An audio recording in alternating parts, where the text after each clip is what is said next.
Bab 11. Diamlah sebentar, ratuku. Dia terkejut saat melihat topeng yang familiar baginya. Tak salah lagi, itu adalah Rensi batin Kuni. Bisa melihat Rensi secepat ini, membuat Kuni sedikit bingung juga. Awalnya dia ingin menyelesaikan semua urusannya tentang perusahaan lalu menghampiri Rensi di kota Sun.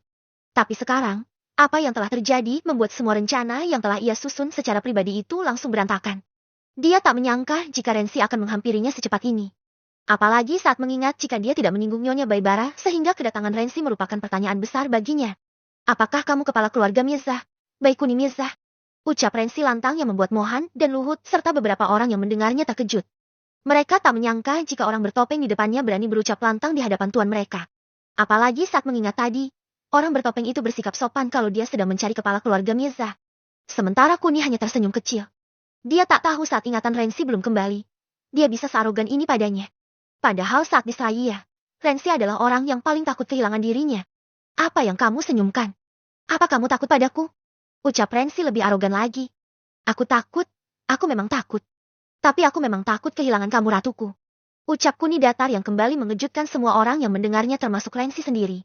Rensi tak tahu apa yang diucapkan oleh Kuni, tapi telinganya bisa mendengar dengan sangat jelas kalau kepala keluarga Mirza, baik Kuni Mirza memanggilnya dengan sebutan ratu.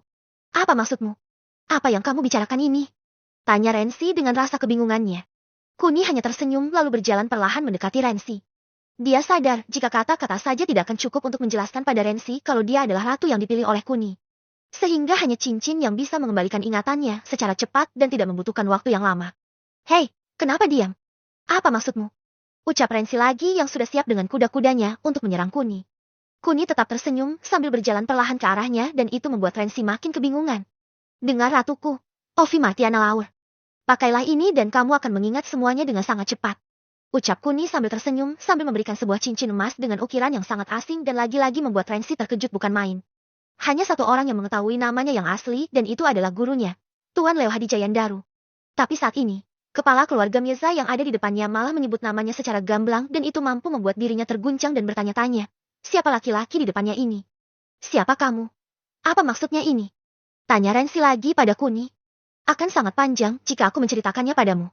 Tapi dengan memakai cincin ini, kamu akan mengingatnya secara cepat. Terang Kuni lagi. Tidak. Apakah aku orang bodoh yang mau menerima pemberian dari orang asing? Ucap Rensi yang mundur beberapa langkah. Melihat tingkah Rensi, Kuni akhirnya menyadari jika dia tak boleh memaksa Rensi. Apalagi saat mengingat jika orang-orang yang bisa menandingi Rensi sudah mati sehingga tak ada lagi orang yang mampu mengalahkan Rensi selain Kuni itu sendiri. Baiklah. Sekarang katakan padaku apa tujuanmu ke sini? Ucap Kuni datar sambil menyimpan kembali cincin ke saku celananya. Aku ingin bertanya apa benar kamu yang telah membunuh Edric? Tanya Rensi pada Kuni. Apakah aku harus menjawab pertanyaan itu? Ucap Kuni santai yang seolah-olah ingin mempermainkan Rensi terlebih dahulu. Sementara Rensi sedikit kesal, hanya saja dia tak merasakan kekuatan di tubuh Kuni sehingga dia berpikir jika Kuni layaknya manusia pada umumnya dan itu membuat Rensi sedikit kecewa. Bahkan dia sempat berpikir jika orang yang mengalahkan Edric bukan Kuni, tapi orang lain yang jelas tidak ada di sini. Memikirkan semua itu membuat Rensi ingin menghajar Kuni agar orang yang bisa mengalahkan Edric menampakkan dirinya. Sehingga dengan memancarkan aura kekuatan penuhnya sedikit membuat Mohan dan yang lainnya sulit bernafas dan mundur beberapa langkah.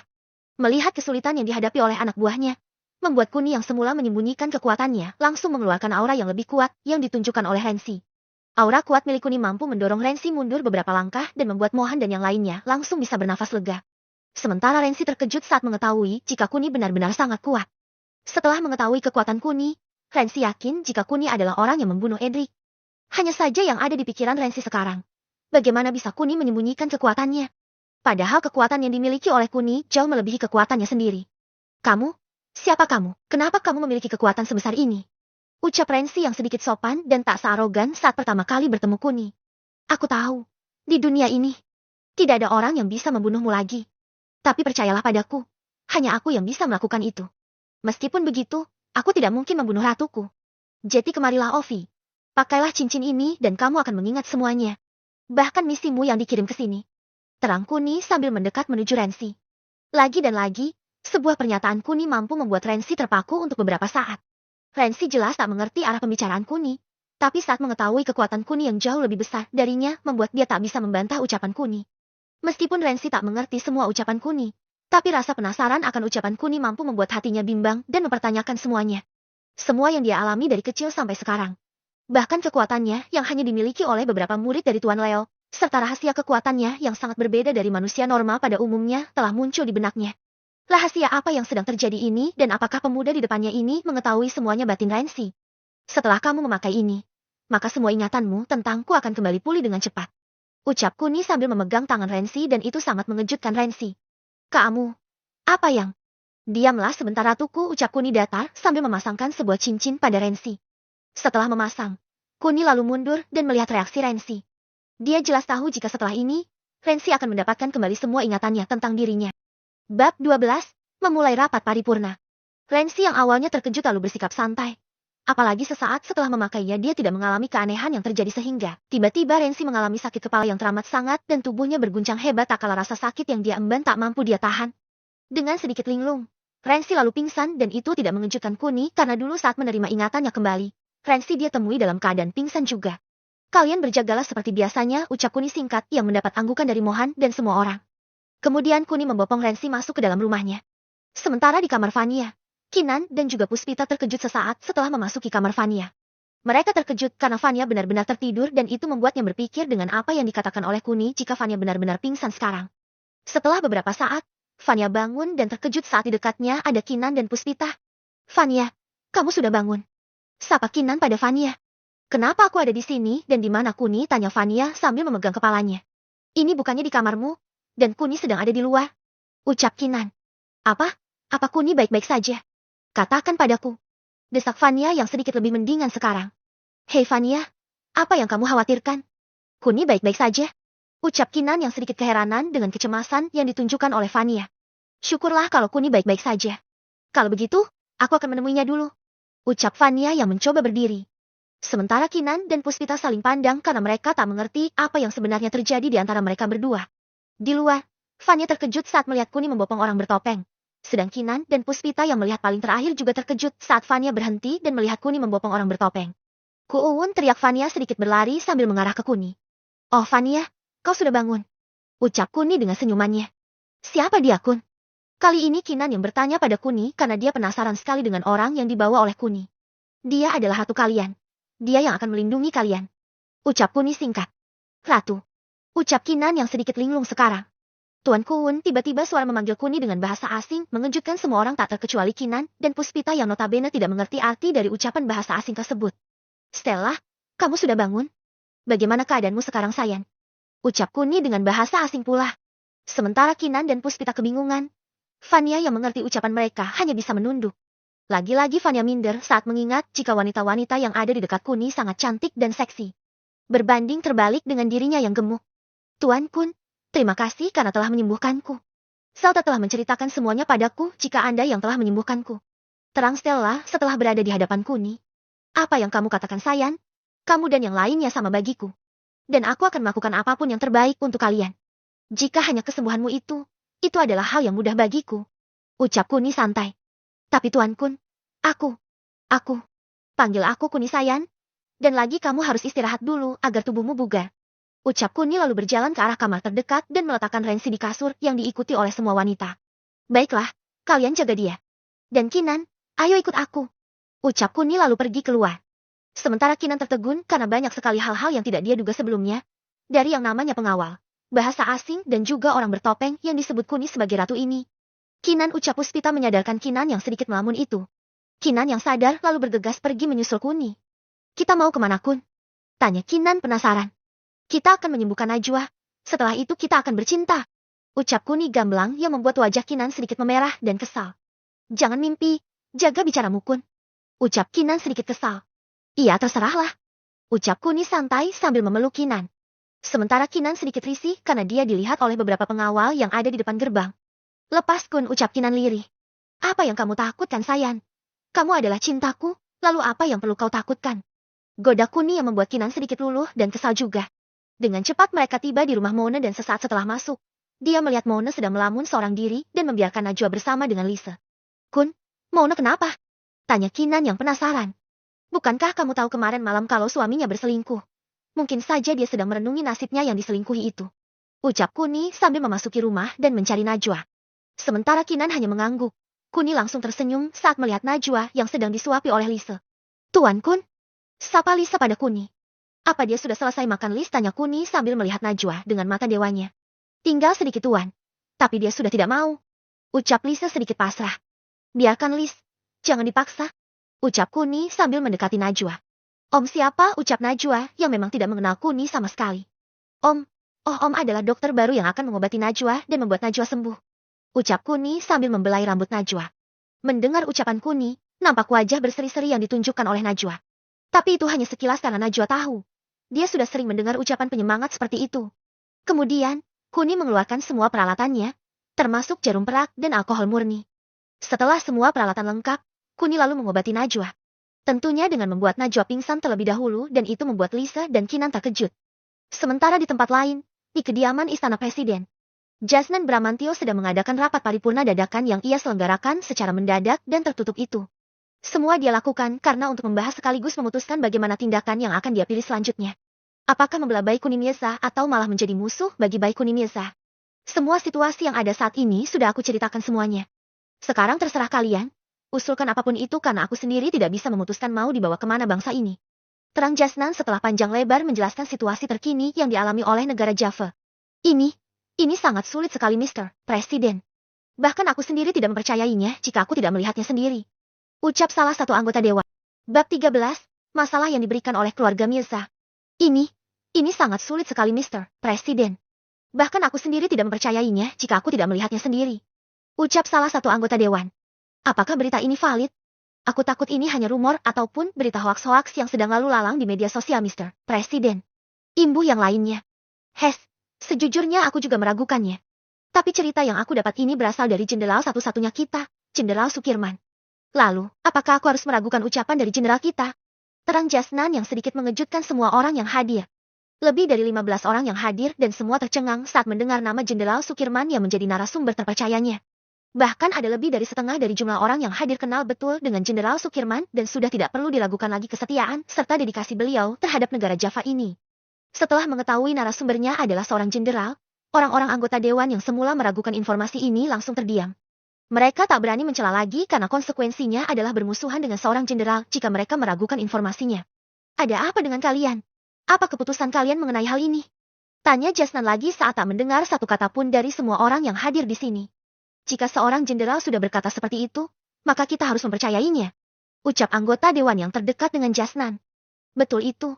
Apalagi kemampuan Jenderal Sukirman sudah tidak perlu dipertanyakan lagi bagi negara ini. Timpal yang lainnya. Baiklah, kalau begitu. Apa keputusan kalian?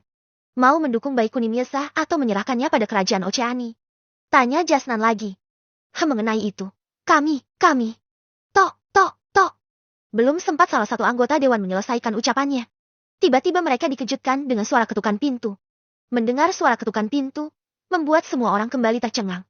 Mereka ingat betul jika rapat yang diadakan sekarang adalah rapat yang sangat darurat. Bahkan tak ada yang boleh mengganggunya, bahkan seorang istri presiden sekaligus.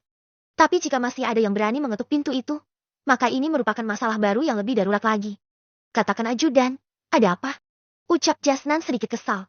Maaf Mr. Presiden, ada utusan dari kerajaan Britania yang memiliki sebuah permintaan yang sangat mendesak. Bahkan utusan kerajaan Britania yang datang adalah seorang panglima besar mereka, Tuan Raoul de Modis. Ucap ajudan tegas dan itu mampu mengejutkan semua orang yang hadir. Tanpa berpamitan, Jasnan lalu berdiri dan berjalan mengarah ke pintu. Sementara semua orang langsung heboh. Ada yang menerka-nerka kejadian apa yang terjadi. Tapi ada salah satu orang yang mengingat jika kemarin malam dia bisa melihat putri dari kedua kerajaan itu berada di acara peresmian perusahaan Kinan Group. Sehingga banyak yang menduga jika masalah kali ini adalah mengenai seorang putri kerajaan Britania. Apalagi saat mereka mengingat jika putri kerajaan Britania mengalami atau mengidap sebuah penyakit yang langka sehingga bisa dikategorikan sebagai seorang putri yang cacat, tapi sangat terjamin kehidupannya. Setelah itu, Jasnan menemui utusan dari kerajaan Britania dan benar-benar terkejut saat dia bisa melihat secara langsung jika Raoul de Modis yang datang secara langsung padanya. Silahkan duduk Tuan, ada keperluan apa? Seorang panglima besar kerajaan Britania datang secara langsung ke sini. Ucap Jasnan sambil menyuguhkan sebuah teh pada Raoul. Salam Mr. Presiden. Saya datang ke sini karena secara pribadi mendapat perintah untuk membawa kembali putri kerajaan Britania, Stella Romedal yang telah hilang beberapa hari yang lalu dan tiba-tiba muncul di negara Java ini. Ucap Raoul sambil menunjukkan foto Stella pada Jasnan. Jasnan lalu melihatnya dan teringat jika itu adalah wanita yang ada di acara peresmian perusahaan Kinan Group. Bahkan dia juga mengingatnya jika Stella tidak sendiri. Dia bersama Zelda Reinhardt dari kerajaan Oceani. Melihat foto itu, membuat Jasnan sedikit yakin jika ini masalah lainnya mengenai keluarga Mirza. Belum selesai masalah mengenai Oceani.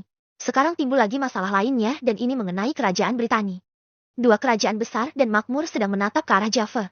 Belum lagi masalah yang berlarut-larut mengenai negara Borneo dan ini membuat Jasnan makin pusing. Begini Tuan Raoul, kami akan melakukan yang terbaik untuk mengembalikan putri kerajaan Anda. Jadi beri kami waktu sehari untuk mengantarkannya. Terang Jasnan yang tak ingin menambah musuh lagi. Mr. Presiden, saya tidak bisa menjanjikan pada Anda. Tapi kedatangan saya ke sini untuk menjemput Tuan Putri kami. Jadi saya secara pribadi meminta izin pada Anda untuk mengantar saya ke kediaman keluarga Mirza. Saya tidak punya wewenang memberi Anda waktu karena tugas saya hanya menjemput Tuan Putri secara cepat karena raja kami khawatir dengan penyakit yang diderita oleh Tuan Putri. Terang Raoul yang sedikit memojokkan Jasnan. Mendengar ucapan Raoul, Jasnan sangat terpojok sekali. Dia saja belum memutuskan masalahnya tentang kerajaan Oceani. Dan sekarang kerajaan Britani memintanya secara cepat. Jelas tekanan yang sangat besar sedang berada di pundak Jasnan. Dan ini membuatnya tak bisa berpikir untuk beberapa saat. Baik Kuni Mirza, baik Kuni Mirza. Siapa kamu dan kenapa kamu membawa masalah bagiku, batin Jasnan yang seperti orang sedang berpikir saat dilihat oleh Raoul. Hampir 2 menit Jasnan terdiam. Entah apa yang ada di pikiran Jasnan saat ini, tapi Raoul terlihat sedikit kesal karena Jasnan tidak memutuskannya dengan cepat. Tuan Raoul, begini saja. Silahkan Anda bersantai di sini dulu karena saya secara pribadi akan mendatangi rumah keluarga Mirza dan meminta putri kerajaan Britani secara langsung. Ucap Jasnan sedikit gemetar karena usulannya takut ditolak oleh Raoul. Sementara Raoul sangat terkejut dengan apa yang baru saja dibicarakan oleh Jasnan. Dia tak menyangka jika Jasnan akan berbicara seperti itu.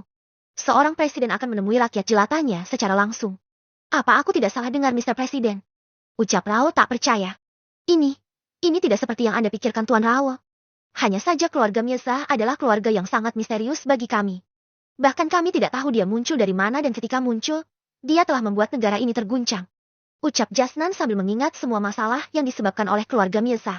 Dari kematian sampai penculikan yang berkaitan dengan dua kerajaan besar membuat Jasnan ingin sekali mengutuk kepala keluarga Mirza. Hanya saja saat mengingat betapa kuatnya kepala keluarga Mirza membuat Jasnan harus bisa mencari informasi secara tepat dan akurat. Karena sejak kematian Tuan Leo, Java seperti tidak aman lagi. Bab 14. Masalah yang bertambah. Hanya saja saat mengingat betapa kuatnya kepala keluarga Mirza membuat Jasnan harus bisa mencari informasi secara tepat dan akurat. Karena sejak kematian Tuan Leo, Java seperti tidak aman lagi. Hal ini terbukti dari invasi yang dilakukan oleh negara tetangga mereka. Negara Borneo yang ingin agar kota Sun masuk ke dalam wilayah negaranya. Baiklah Mr. Presiden. Saya tidak peduli dengan urusan negara Anda. Tapi saya kesini ingin menjemput Tuan Putri kami. Jadi saya harus kembali bersama Tuan Putri Kerajaan Britani.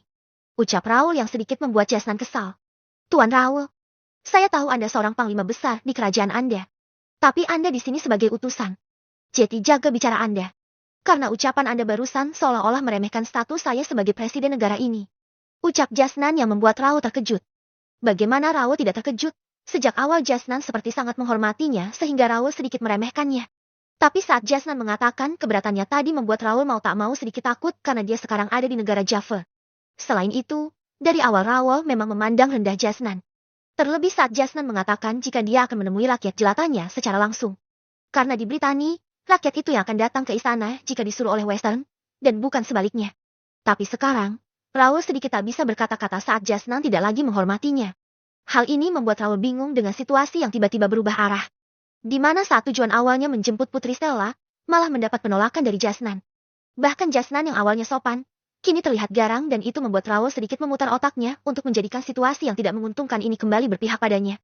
Begini Mr. Presiden, mungkin saya berkata sedikit keras tadi, tapi itu semua karena saya sedang buru-buru menjemput Tuan Putri kami. Sedang Anda seperti tidak berpihak pada saya sehingga saya sedikit keras tadi. Tapi dari nada bicara Anda tadi saya mengetahui jika Anda benar-benar tidak ingin membantu kami. Jadi kami akan melakukannya sendiri. Ucap Raoul yang semula seperti ingin meminta maaf, tapi pada kenyataannya dia tetap bersikukuh pada kesombongannya. Terserah Anda mau melakukan apapun Tuan Raoul. Tapi jika Anda membuat ancaman pada warga Java, maka Anda harus siap menanggung akibatnya. Terang Jasnan tegas dan tanpa kompromi kali ini. Apa? Apa ini maksudnya Anda mengancam saya dan kerajaan Britani Mr. Presiden? Tanya Raoul dengan wajah sedikit mengejeknya. Pengawal, tolong antarkan Tuan Raoul pergi dari sini. Teriak Jasnan lalu pergi meninggalkan Raoul sendiri. Sementara Raoul tak percaya jika Presiden negara Java, Jasnan Bramantio malah mempermalukannya seperti ini. Dengan tatapan ganasnya, Raul bertekad akan menyerang negara ini karena keinginannya untuk membawa Tuan Putri Stella tidak terjadi. Tunggu saja kabar perang dari kami, batin Raul lalu berbalik pergi. Sedangkan Jasnan kembali ke ruang rapat dengan wajah yang sedikit menyesal. Jika saja dia bisa menahan emosinya tadi, mungkin ceritanya akan lain. Tapi nasi sudah menjadi bubur dan tindakan yang dipilih Jasnan barusan akan segera mendapat balasan dari kerajaan Britani cepat atau lambat. Semua orang langsung tertegun saat melihat raut wajah Jasnan yang tak sedap dipandang itu. Tanpa diberitahu, mereka sudah dapat menyimpulkan jika mereka memiliki masalah lainnya. Sementara di tempat lain, hanya dalam 5 menit saja Kuni sudah menyembuhkan Najwa dan butuh sekitar 1 bulan bagi Najwa untuk bisa sembuh secara total karena Najwa sendiri juga butuh penyesuaian kondisi tubuhnya. Apalagi saat melihat kakinya yang kecil akibat tidak pernah dia pakai untuk berjalan sehingga dia membutuhkan vitamin serta gizi yang sangat banyak untuk menopang asupan gizi yang selama ini Najwa terima dengan sangat kurang sekali. Melihat Kuni seperti merapikan semua peralatannya, membuat Kinan dan Lisa tercengang. Mereka berdua tak percaya jika Kuni bisa menyembuhkan Najwa dengan kondisi yang dialami oleh Najwa sesingkat ini. Meskipun banyak sekali darah hitam yang keluar, tapi raut wajah Najwa yang awalnya pucat, kini kembali memerah secara berkala dan itu mampu mengejutkan Kinan dan juga Lisa. Kun, apa ini nyata? Lihatlah pipi Najwa. Nampak kemerah-merahan Kun. Ucap Kinan sambil mencubit-cubit pipi Najwa. Apa kalian tidak percaya? Padahal kalian melihatnya sendiri dengan mata kalian barusan. Atau jangan bilang kalau kalian menutup mata dan tidak berani melihatnya secara langsung. Ucap Kuni dengan nada mencurigakan. Mendengar perkataan Kuni, Kinan dan Lisa hanya bisa memalingkan wajahnya karena apa yang dikatakan Kuni ada benarnya. Tepatnya setelah 1 jarum ditancapkan. Kemudian mereka berpaling karena tak kuat jika harus melihat jarum yang menancap di tubuh Najwa yang kurus kering itu. Hai sekalian ini. Lisa, tolong jaga Najwa ya. Ucap Kuni lalu menggendong Kinan secara paksa untuk menaiki tangga dan masuk ke kamar di lantai 3. Sementara Kinan yang terkejut lalu meronta-ronta, sedang Lisa tersipu malu dan langsung memalingkan mukanya karena ini pertama kalinya dia melihat seorang laki-laki yang menggendong wanita dengan sangat mesra begitu. Kun, lepas. Lepaskan aku Kun. Ucap Kinan sambil memukul dada Kuni dan mencubit lengannya.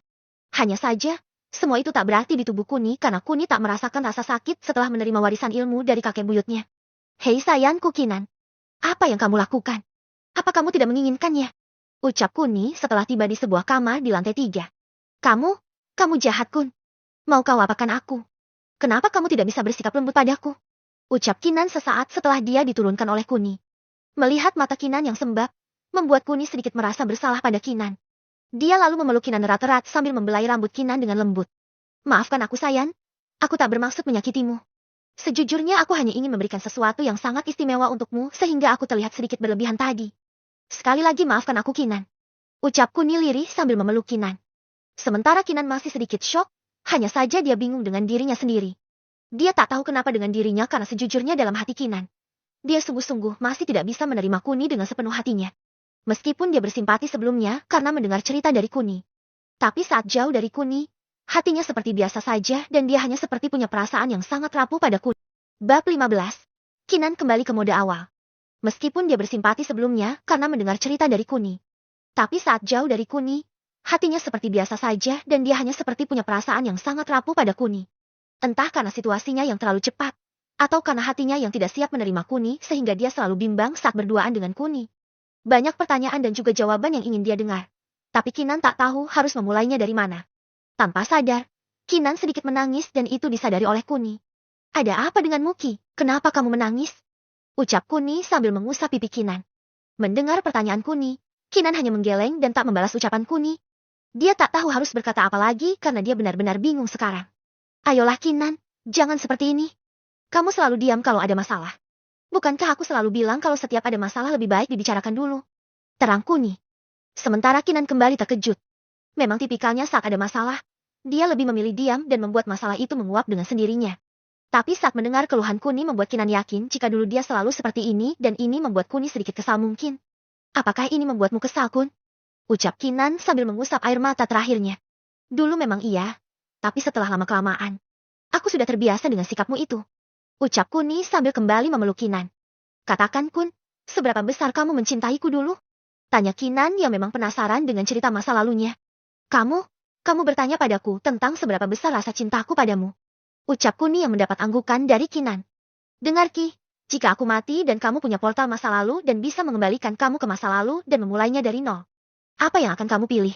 Pergi ke masa lalu atau melanjutkan hidupmu? Tanya Kuni yang membuat Kinan terheran-heran. Kun, Bukankah aku hanya bicara seberapa besar rasa cintamu padaku? Ucap Kinan yang kini gantian mendapat anggukan dari Kuni. Lalu kenapa kamu malah bertanya balik kepadaku? Bahkan contohmu yang barusan tidak. Ucapan Kinan terhenti saat memikirkannya lagi. Jika dia benar-benar mencintai Kuni, mungkin pilihan yang akan dia pilih adalah kembali ke masa lalu. Tapi jika dia tidak mencintai Kuni, maka pilihan yang dia ambil adalah melanjutkan hidupnya dan menemukan orang yang lain. Sementara Kuni rela pergi ke masa lalu hanya untuk bisa bersamanya lagi dan ini sudah membuktikan kalau Kuni benar-benar mencintainya dengan tulus. Kun, maafkan pertanyaan bodohku tadi. Tidak seharusnya aku meragukan perasaanmu padaku. Anggaplah aku bodoh sehingga aku tidak bisa menghargai perjuanganmu saat ini. Ucap Kinan yang kini gantian memeluk Kuni dengan erat. Setelah berpikir sesaat, Kinan akhirnya mengerti jika Kuni adalah laki-laki yang dia kagumi sejak kecil. Bahkan pengorbanan yang Kuni lakukan padanya tak bisa Kinan balas meskipun nyawanya sebagai pengganti untuk Kuni. Sementara Kuni akhirnya tersenyum karena dia sekarang mengerti dan sadar jika Kinan sudah benar-benar menjadi Kinan di masa lalu. Di mana perasaan yang selama ini Kinan tahan akhirnya tumpah juga dan itu membuat Kuni bersyukur karena pilihannya untuk kembali ke masa lalu telah mendapat hasilnya. Kamu tidak bodoh Kinan, tapi kamu hanya ragu padaku. Tapi sekarang aku yakin jika kamu sudah membuka hatimu lebar-lebar untukku. Mulai sekarang, kita akan memulai dari awal lagi. Semua perasaan bahagia ini akan aku berikan padamu setiap hari. Gadis konyolku. Ucap Kuni sambil mengusap rambut Kinan. Sementara Kinan hanya memeluk Kuni erat-erat. Dia tak melepas ataupun melihat Kuni, karena dia merasakan sesuatu yang lain di hatinya. Setelah dia menerima Kuni sepenuhnya, hatinya sangat takut kehilangan Kuni dan dia tak ingin melepas Kuni. Sayang, sudah pelukannya. Apa kamu sudah baikan sekarang? Ucap Kuni sambil mencoba melepas pelukan Kinan. Jangan Kun, biarkan aku memelukmu.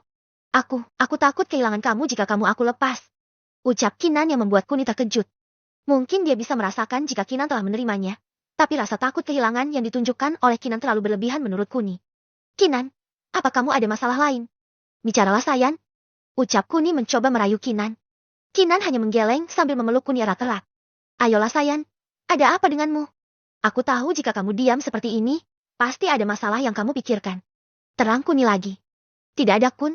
Hanya saja apa sayang? Bicaralah yang jelas. Desak Kuni pada Kinan. Aku tiba-tiba teringat dengan Yuri. Ucap Kinan lirih pada Kuni. Mendengar nama Yuri, membuat Kuni sedikit kesal. Apalagi saat mengingat dulu pada saat Kuni membeli jam tangan di tempat Yuri bekerja. Kuni dan Kinan malah mendapat penghinaan oleh Yuri. Dan lebih anehnya lagi, Kinan tidak sadar jika dirinya sedang diremehkan oleh Yuri. Oh kirain apa? Apa kamu mau aku ceritakan sedikit kisah tentang Yuri?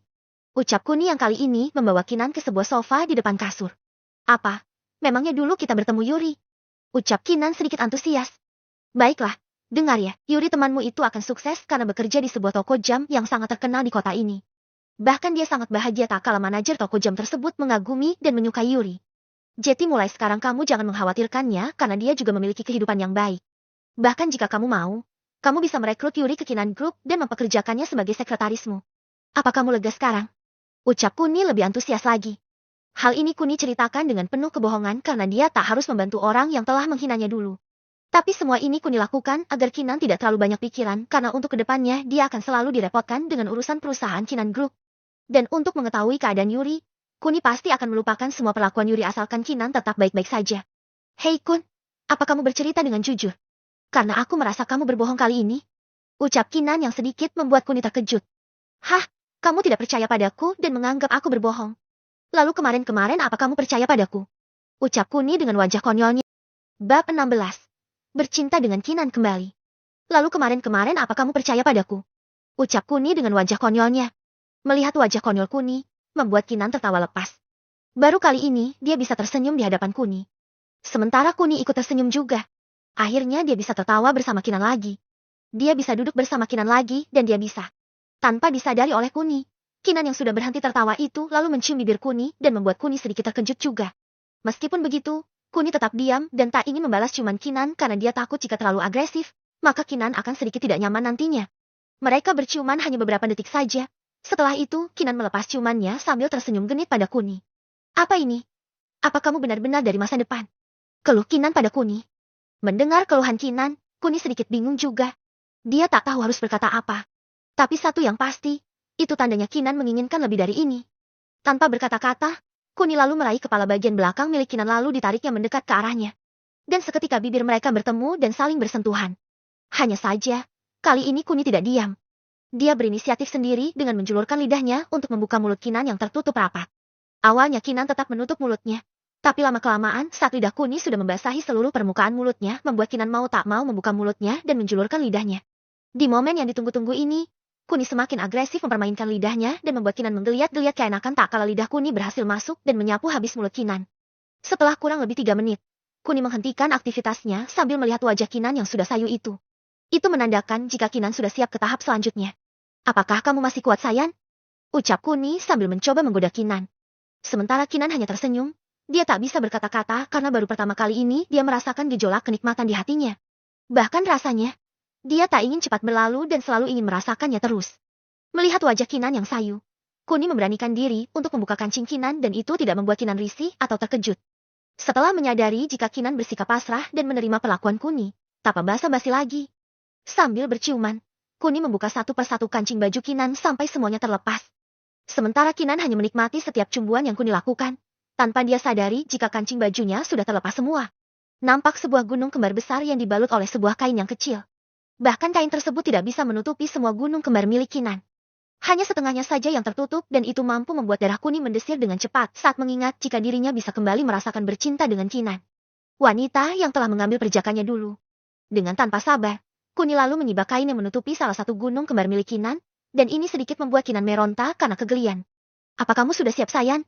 Tanya Kuni yang kali ini dia benar-benar tak ingin memaksa Kinan.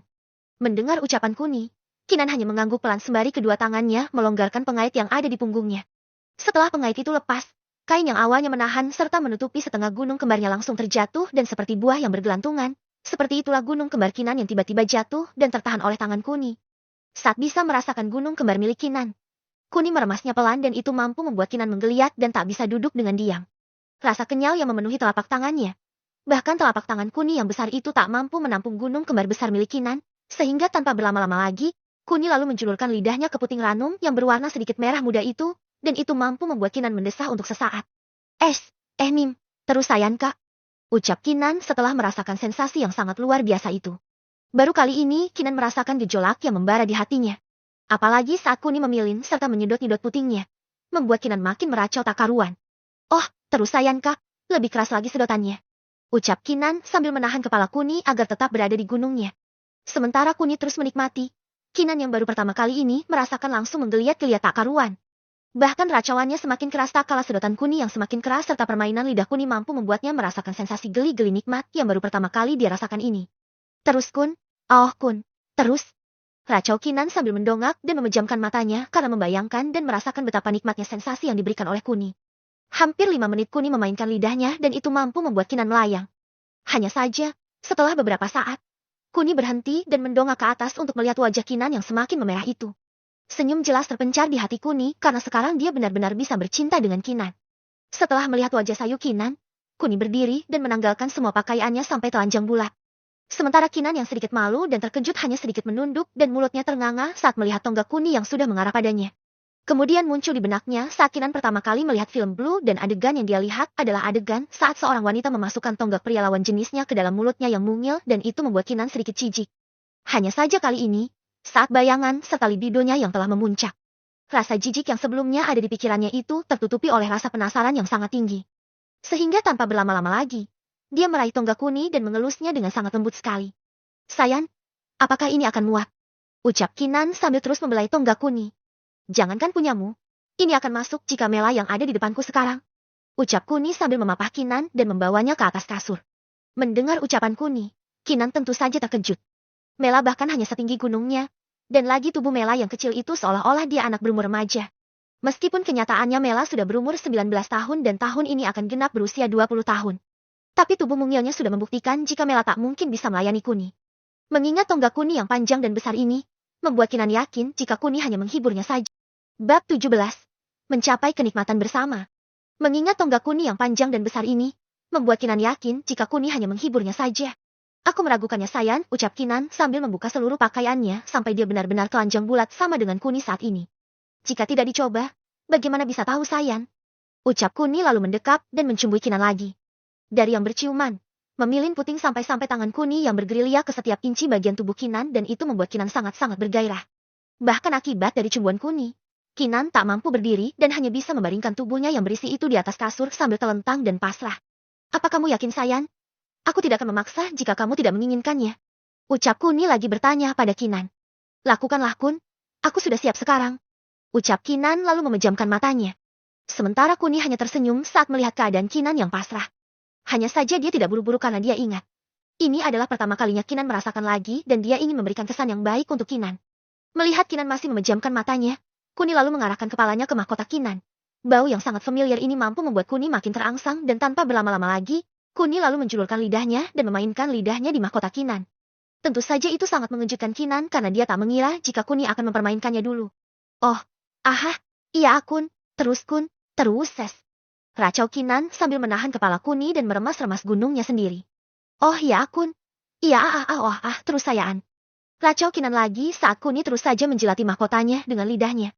Bahkan sesekali jari jemari Kuni sedikit menyeruak dan membuka mahkotanya dan itu membuat Kinan lebih terangsang lagi. Semakin lama, permainan yang ditunjukkan oleh Kuni tak mampu membuat Kinan menahan gejolak di hatinya. Apalagi perasaan ini, perasaan yang seolah-olah membuatnya ingin melepaskan kenikmatan yang belum pernah ia rasakan sehingga racauannya semakin keras dan semakin liar saja. Oh Kun, terus sayang kak. Aku mau pipis sayang kak. Racau Kinan. Mendengar ucapan Kinan, Kuni justru mempercepat lidahnya. Bahkan sesekali dia menyedotnya sampai-sampai. Oh Kun, desak Kinan panjang sekali yang menandakan jika dirinya telah mencapai klimaks untuk pertama kalinya. Mendengar desahan panjang Kinan, Kuni lalu berhenti untuk memberikan kesempatan bagi Kinan menikmati orgasmenya. Kun. Kamu ucapan Kinan terbatas-bata karena nafasnya yang tersengal akibat merasakan kenikmatan yang baru pertama kali dia rasakan ini. Bagaimana sayang? Apa kamu puas sekarang? Ucap Kuni dengan senyum bahagianya. Aku tidak tahu Kun, tapi ini benar-benar membuatku bahagia. Ucap Kinan. Oh ya, kamu akan lebih bahagia lagi jika. Ucap Kuni sambil menunjukkan tonggaknya pada Kinan. Sementara Kinan terbelalak. Dia lupa jika tonggak Kuni belum dimasukkan ke mahkotanya. Hanya dengan lidahnya saja sudah membuatnya puas, lalu bagaimana dengan tonggak panjang dan besar itu? Lakukanlah Kun. Aku siap memberikan tubuhku padamu. Ucap Kinan yang pasrah, lebih tepatnya menantikan sensasi lainnya saat mengetahui jika tonggak Kuni belum masuk ke mahkotanya. Baiklah sayang, tahan ya. Ucap Kuni lalu mengarahkan tonggaknya ke mahkota Kinan. Melihat tonggak Kuni sudah berada di depan mahkotanya, Kinan lalu menatap ke atas dan memejamkan matanya. Dia ingin merasakan dan membayangkan sentuhan-sentuhan yang akan dilakukan oleh Kuni akan senikmat apa. Sedikit demi sedikit Kuni mulai memasukkannya. Dia ingat jika Kinan masih bersegel dan lagi. Ini juga pertama kalinya Kinan merasakannya sehingga Kuni tidak buru-buru dan lebih pada kenyamanan yang akan dirasakan oleh Kinan. Kun. Ini, Racau Kinan yang merasakan sedikit sakit saat tonggak Kuni masuk sedikit demi sedikit. Setelah beberapa centi masuk, Kuni merasakan jika ada selaput kecil yang menghalanginya. Dengan sentakan kecil, selaput itu robek dan membuat Kuni yakin jika dia telah merenggut segel Kinan. Sementara Kinan semakin kesakitan saat tonggak Kuni semakin dalam memasuki mahkotanya. Meskipun begitu, dia tidak menjerit dan tetap menahannya agar Kuni merasa tidak enak hati padanya. Bagaimana sayang? Apakah sakit? Tanya Kuni setelah melihat raut wajah Kinan yang sedang menahan rasa sakit itu. Sedikit Kun, ucap Kinan lirih. Mendengar ucapan Kinan, Kuni lalu menghentikan tusukannya agar Kinan bisa beradaptasi lagi. Meskipun tonggaknya tidak masuk seutuhnya, tapi rasa sakit pertama kali yang dirasakan oleh Kinan membuat Kuni sedikit kasihan. Hanya saja, saat mengingat setelah ini, mungkin dirinya akan sibuk melayani semua wanita-wanita ini, karena mereka akan meminta tiap hari padanya, sama seperti saat di masa lalu. Setelah diam selama 1 menit, Kuni yang sudah tak tahan lalu menciumui Kinan dengan menciumi bibirnya dan menjilati gunung kembar Kinan. Hal ini mampu membuat libido Kinan naik lagi dan hasratnya naik sangat cepat sekali sehingga Kuni tahu jika Kinan sudah siap bertempur lagi. Tahan ya sayang, ucap Kuni lalu memajukan lagi tonggaknya dengan pelan lalu menariknya dan memajukan lagi. Terus begitu dengan pelan-pelan sambil melihat reaksi Kinan. Apakah sudah lebih baikan atau tetap merasakan sakit di mahkotanya? Kun. Desak Kinan yang pada akhirnya membuat Kuni mengerti jika Kinan sudah merasakan kenikmatan saat bercinta dengannya. Tanpa aba-aba, Kuni lalu mempercepat tusukannya secara bertahap dan ini mampu membuat mata Kinan yang awalnya terpejam langsung terbelalak karena merasakan rasa nikmat yang tiada tara di dunia ini. Oh ya Kun, terus sayang Kun. Racau Kinan yang membuat Kuni makin bernafsu. Semakin lama, tempo yang dilakukan Kuni semakin cepat dan itu mampu membuat Kinan makin bergelincang tak karuan. Rasa kenikmatan geli-geli nikmat yang baru pertama kali dia rasakan serta hasrat gejolaknya yang membara membuat Kinan seperti ketagihan. Dia sangat ingin merasakannya lagi dan lagi sehingga untuk saat ini, Kinan benar-benar menginginkannya. Oh Kun, terus Kun Desak Kinan yang membuat Kuni semakin mengerti jika Kinan sudah ada di puncak permainannya. Oh Kinaan, kamu seksi sekali sayaan. Ucap Kuni sambil mempercepat tusukannya. Sementara Kinan semakin terperangah saat dia merasakan tusukannya yang dilakukan oleh Kuni semakin cepat dan cepat. Bab 18. Kepuasan bersama. Sementara Kinan semakin terperangah saat dia merasakan tusukannya yang dilakukan oleh Kuni semakin cepat. Tak berlangsung lama, rasa klimaksnya sudah dia rasakan lagi dan kali ini Dia belum berkata pada Kuni tapi suara desah panjangnya sudah keluar duluan dan itu mampu disadari oleh Kuni. Mendengar desahan Kinan yang panjang, Kuni lalu menghentikan gerakannya. Kemudian dia melihat wajah Kinan yang penuh dengan keringat serta memerah itu dan itu membuat Kuni semakin senang. Apakah itu senikmat itu, Sayan? Ucap Kuni sambil mengusap keringat di wajah Kinan. Mendengar ucapan Kuni, Kinan hanya tersenyum malu. Dia tak tahu apakah Kuni menyanjungnya atau meledeknya. Tapi terlepas dari semua itu, dia benar-benar menikmatinya. Rasa yang tak pernah dia rasakan sebelumnya. Kini bisa dia rasakan akibat dari ajakan Kuni. Meskipun sebenarnya dia yang berinisiatif sendiri. Baiklah. Apa kamu sudah siap untuk ronde selanjutnya? Ucap Kuni yang membuat Kinan terkejut. Puas. Tentu saja Kinan puas. Tapi dia lupa jika Kuni belum menyemburkan lahannya. Itu tandanya Kuni belum puas. Kun. Kamu belum keluar dari tadi Ucap Kinan tergagap karena dia benar-benar melupakan kepuasan Kuni. Jangan khawatir Sayan, ucap Kuni lalu melumat habis bibir Kinan. Setelah itu, cumbuan demi cumbuan Kuni lakukan lagi meskipun Kinan sedikit kewalahan sekarang. Kinan sadar mungkin Kuni mencari kepuasannya sendiri sehingga dia benar-benar pasrah sekarang. Apalagi Kuni sangat lihai memuaskan dirinya sehingga tak membutuhkan waktu lama. Libido Kinan kembali naik dan hasrat yang semula surut kini kembali memuncak dan membuat Kinan tak bisa lagi membendung gairahnya. Tuntaskan Kun, hari ini aku serahkan tubuhku seutuhnya untukmu. Ucap Kinan yang sudah sangat bergairah itu. Mendengar permintaan Kinan, tanpa berpikir panjang lagi, Kuni langsung menghujam mahkota Kinan dengan hebatnya. Desahan demi desahan serta racun keduanya yang sangat terlena oleh kenikmatan yang mereka berdua rasakan mampu menghipnotis keduanya. Bahkan Kuni yang memiliki vitalitas super masih bisa terlena dan hanyut ke dalam permainan mereka berdua. Entah sudah berapa lama mereka saling beradu dan saling bertukar saliva. Sampai-sampai di detik ini, Kinan yang tak ingat sudah berapa kali dia mencapai klimaks. Dia sudah ingin orgasme lagi dan ini jelas didengar oleh Kuni. Oh Sayan. Aku, terus sayaan. Desah Kinan sambil mencengkeram spray erat-erat. Bareng ucap Kuni sambil mempercepat laju tusukannya. Oh, yang Kun, ya. Argo gigi krut-krut desah panjang keduanya dibarengi oleh semburan Kuni membuat keduanya tersenyum puas dengan nafas yang tersengal-sengal. Jelas terlihat rona wajah kebahagiaan di antara mereka, di mana Kinan baru merasakan kepuasan. Sedang Kuni kembali bernostalgia dengannya. Sesuatu yang sangat mustahil terjadi akhirnya kembali bisa dirasakan oleh Kuni, yaitu bercinta dengan wanita idamannya. Kinan. Kun, ucap Kinan lembut setelah nafasnya yang semula tersengal kembali teratur. Iya Sayan? Ucap Kuni sambil duduk dan melihat Kinan yang sedang berbaring itu.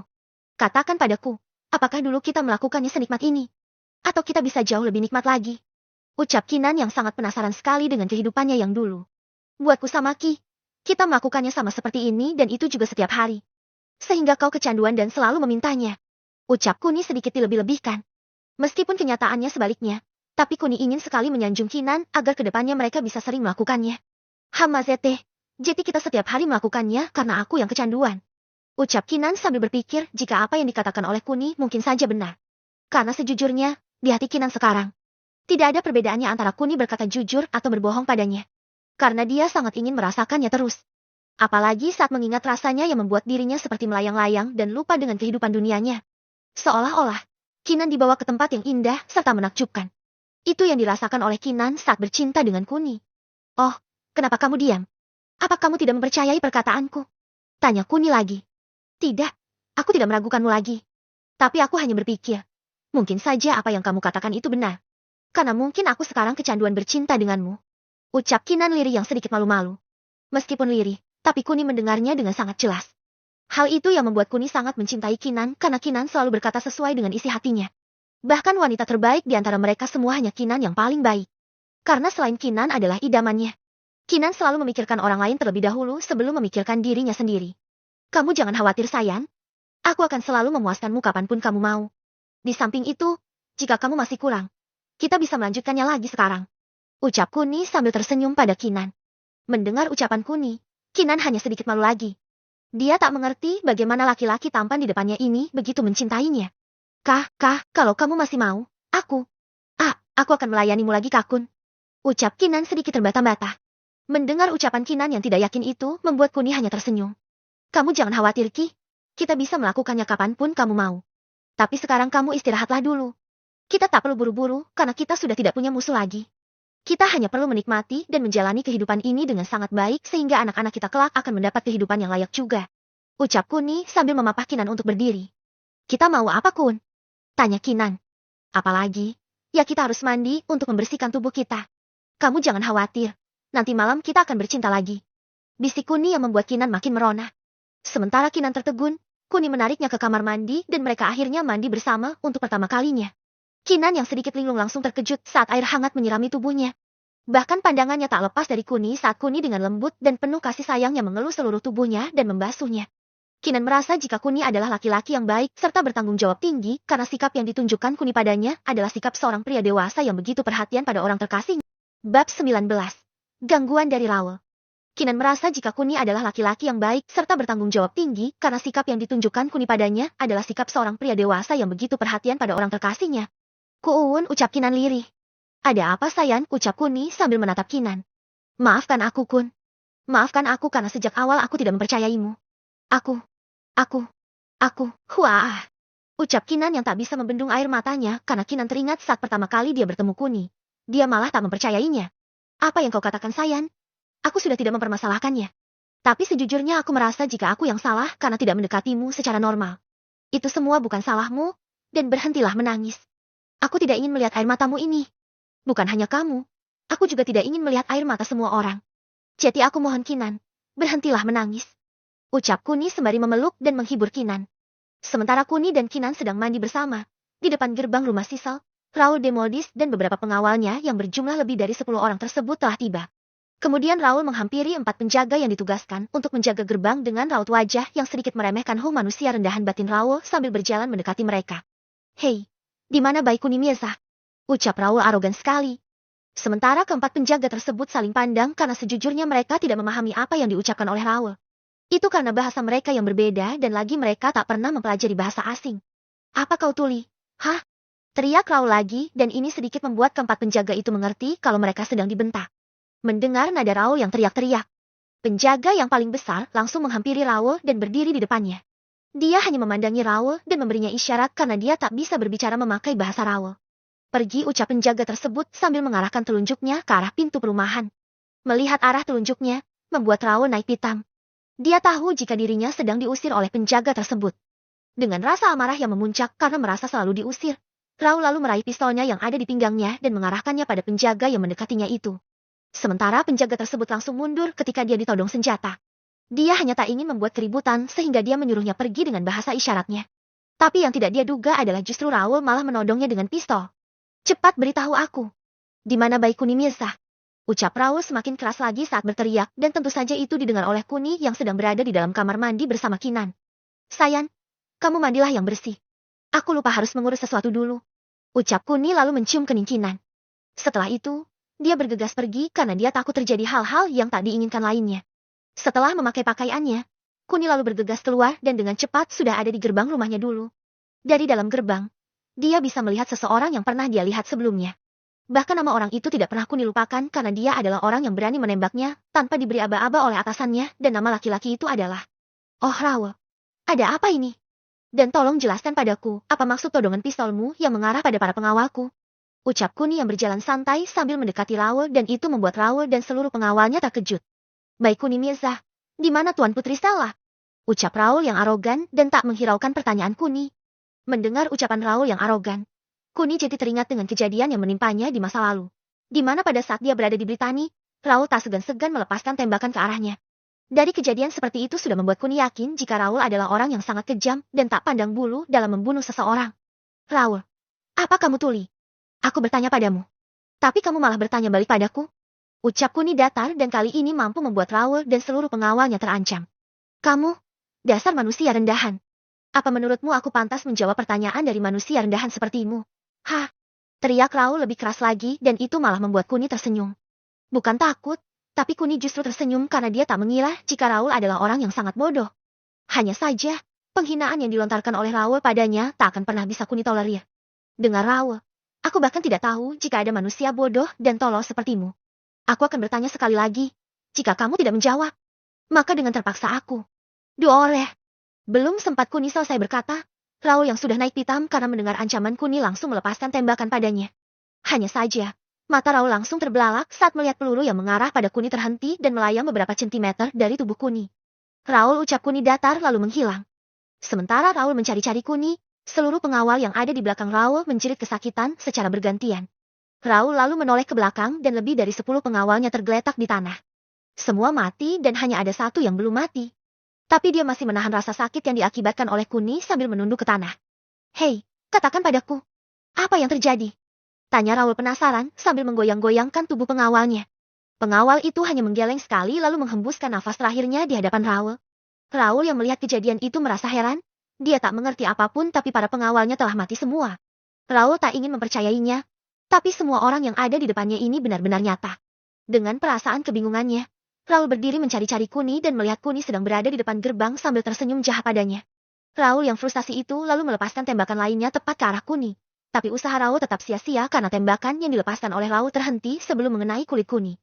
Raul ucap Kuni singkat lalu tiba-tiba dia sudah berada di belakang Raul dan menarik tangan kanan Raul dan juga mematahkan kaki kiri Raul. Sengaja Kuni tidak membunuhnya karena dia masih membutuhkan Raul. Kalian, cepat panggil yang lain untuk mengurus mayat-mayat yang tergeletak. Dan kamu bajingan tengik, kamu harus menjelaskan semuanya padaku. Terang Kuni lalu berbalik pergi ke dalam rumah. Bab 20. Dia bukan musuhku Kun. Sementara di dalam rumah, Rensi yang semula pingsan langsung terbangun begitu mendengar suara tembakan. Hanya saja yang aneh di sini, hanya dirinya yang mendengar suara tembakan itu.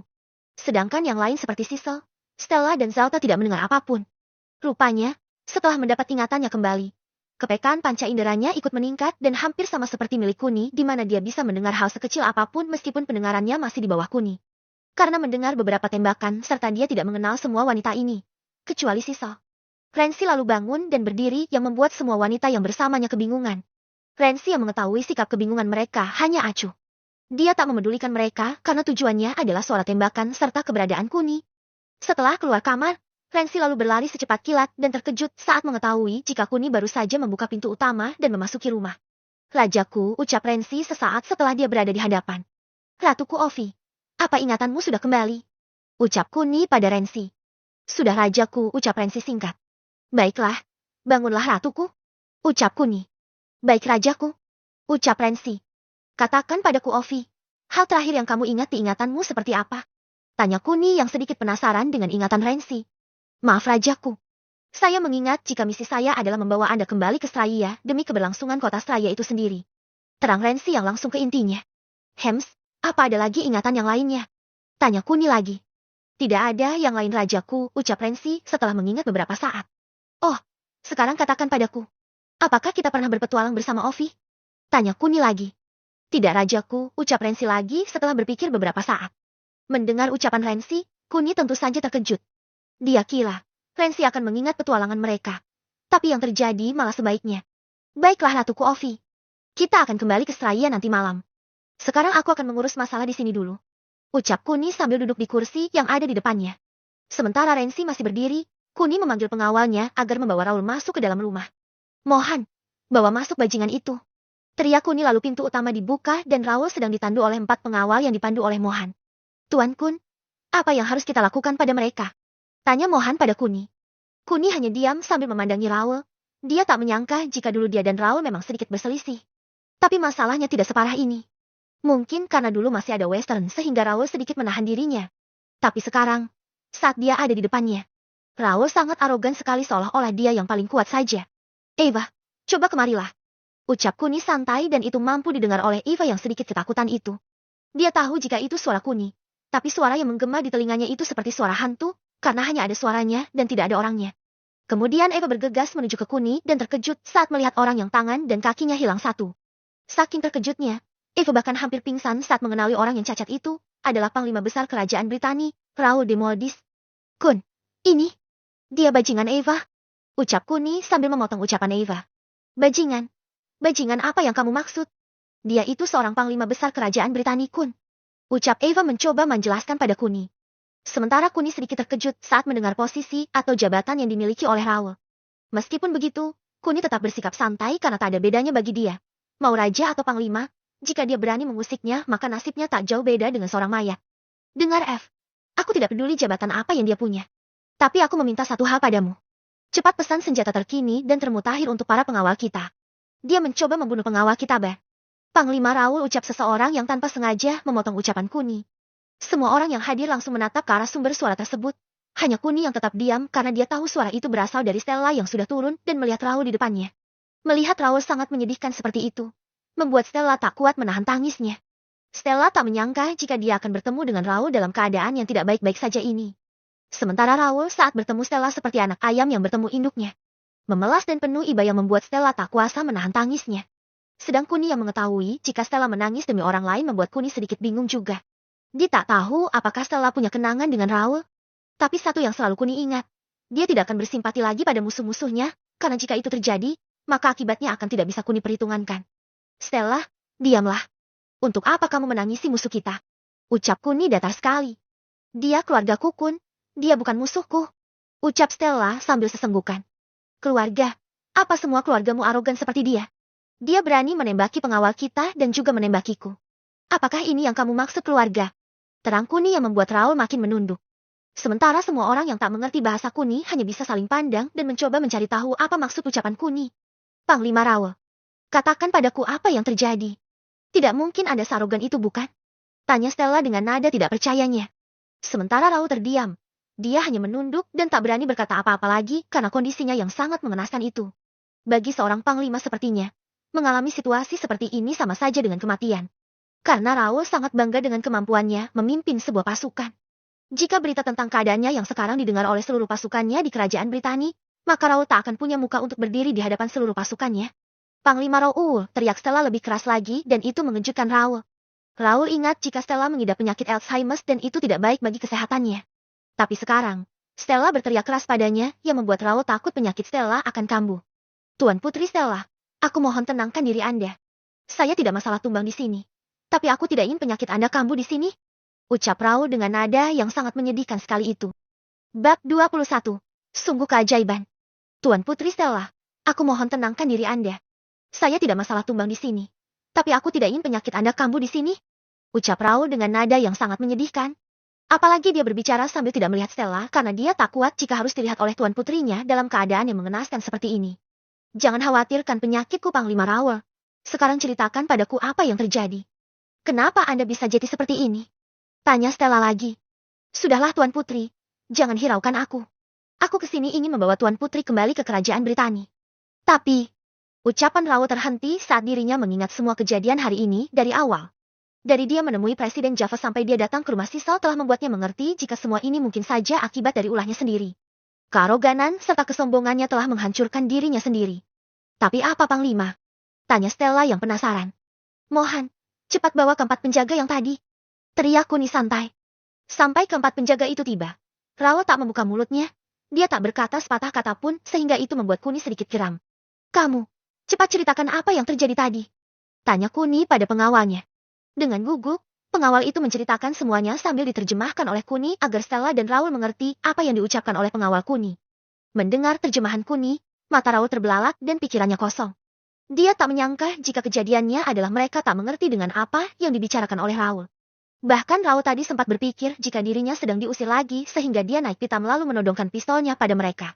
Setelah mengetahui cerita sebenarnya, Raul lalu menangis terseduh-seduh. Dia tak menyangka akibat dari kebodohannya. Dia harus menanggung beban derita yang sangat pilu di hidupnya di mana cacat fisik adalah hukuman yang nyata baginya. Apa kamu dengar sendiri, Sayan?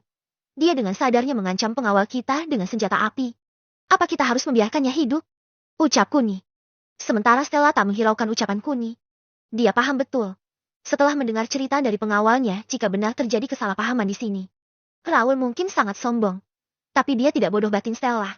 Panglima Raul, katakan padaku. Apa yang diceritakan pengawal tadi, apa benar seperti itu kejadiannya? Tanya Stella pada Raul. Mendengar pertanyaan yang dilontarkan oleh Stella, Raul hanya mengangguk pelan karena dia menerima cerita mereka. Ini murni kebodohan Raul karena dia berpikir jika mungkin saja mereka mengerti dengan apa yang diucapkan oleh Raul. Tuanku Un, aku mohon lepaskan Panglima Raul. Apa kamu tidak mengerti Tuan jika mungkin saja terjadi kesalahan pahaman di sini? Panglima Raul merasa jika mereka mengerti ucapannya dan mereka tak ingin bekerja sama sehingga Panglima Raul bertindak berlebihan pada mereka. Terang Stella mencoba menjelaskannya pada Kuni. Mendengar analisa Stella, Kuni sedikit berpikir ulang. Mungkin saja ini hanya salah paham. Tapi saat mengingat jika Raul memang memiliki watak yang keras dan juga sombong, membuat Kuni tak iba sama sekali. Baiklah Stella, apa keinginanmu sekarang? Ucap Kuni datar. Aku ingin agar kamu mau melepaskannya Tuan Kun, sebagai gantinya. Aku bersedia menggantikan dirinya untuk tinggal di sini selamanya. Ucap Stella mencoba merayu Kuni. Jangan Tuan Putri, biarkan aku mati. Tapi aku mohon, kembalilah ke Britani. Raja sedang mengkhawatirkan Anda Tuan Putri. Ucap Raul memotong momen yang sengaja diciptakan oleh Stella. Tidak Panglima Raul, aku sudah bertekad untuk tetap tinggal di sini. Aku sudah memutuskannya untuk mengikuti Tuan Kun, dan aku tidak akan kembali ke Britani lagi. Terang Stella tegas dan itu membuat Raul kecewa. Raul kecewa karena pengorbanannya sia-sia. Dia tak menyangka jika keputusannya ke sini adalah suatu hal yang sia-sia karena Stella telah memutuskannya dari awal jika dirinya ingin mengikuti Kuni. Jika saja Stella mengatakannya dari awal, mungkin saja Raul tidak akan diutus untuk menjemputnya dan dia tidak akan mengalami kejadian yang sangat tragis seperti sekarang ini. Mendengar ucapan Stella, Raul kembali tertunduk. Dia tak mengira jika Stella telah mengambil keputusannya sendiri. Kamu sudah dengarkan? Sekarang pergilah. Ucap Kuni santai. Setelah itu, 4 pengawal yang mengangkat Raul langsung membawanya pergi di hadapan Kuni. Tunggu. Aku masih ada urusan dengannya. Ucap Kuni lagi setelah berpikir sesaat. Mungkin urusannya dengan Raul telah selesai, tapi bagaimana urusannya dengan ayahnya Stella, Raja Britani, Western? Jika Kuni tidak mengatasinya secara tuntas, dia takut jika masalahnya akan semakin panjang lagi dan cepat atau lambat. Itu akan berdampak pada keluarganya. Apalagi Western juga memiliki kekuatan yang sama dengan mereka. Sehingga jika nantinya dia dan Ovi pergi ke Saya, praktis hanya Western orang terkuat di bumi saat ini. Cepat bawa dia masuk ke dalam kamar. Dan bawa juga potongan kaki dan tangannya. Pinta Kuni lalu masuk ke dalam kamar. Tuan Kun, ucap Stella pelan karena dia penasaran dengan apa yang akan dilakukan oleh Kuni pada Raul. Jangan khawatir, kamu ikut masuklah. Ucap Kuni lagi saat melihat betapa cemasnya Stella. Dia cemas akan keselamatan Raul. Setelah itu, Kuni, Stella, Raul dan Mohan menetap di dalam. Sementara keempat pengawal yang mengangkat Raul tadi keluar karena disuruh oleh Kuni. Mohan, letakkan kaki dan tangannya di dekat tempat yang semestinya. Ucap Kuni sambil mengeluarkan jarum peraknya. Setelah itu, Kuni berusaha menyatukan kaki dan tangan Raul yang putus itu dengan sangat menakjubkan. Bagaimana tidak? Kuni menyambung kaki dan tangan yang putus itu dengan sangat sempurna sekali. Bahkan bekas daging yang robek pun tidak ada sehingga membuat Mohan dan Stella, bahkan Raul itu sendiri juga menatap Kuni tak percaya. Mereka seolah-olah melihat dewa yang bisa melakukan hal-hal yang di luar nalar manusia. Bahkan Stella lebih terkejut lagi karena Stella tidak tahu sebelumnya jika Kuni memiliki kekuatan yang di luar nalar. Kaki dan tangan yang sudah putus dan bisa disambung secara sempurna. Apakah ini nyata batin Stella? Tanpa berkata-kata, Mohan dan Raul hanya bisa memandangi kaki dan tangan yang telah menyatu kembali itu. Sungguh keajaiban. Ini benar-benar keajaiban. Terang Raul sambil tersenyum bahagianya.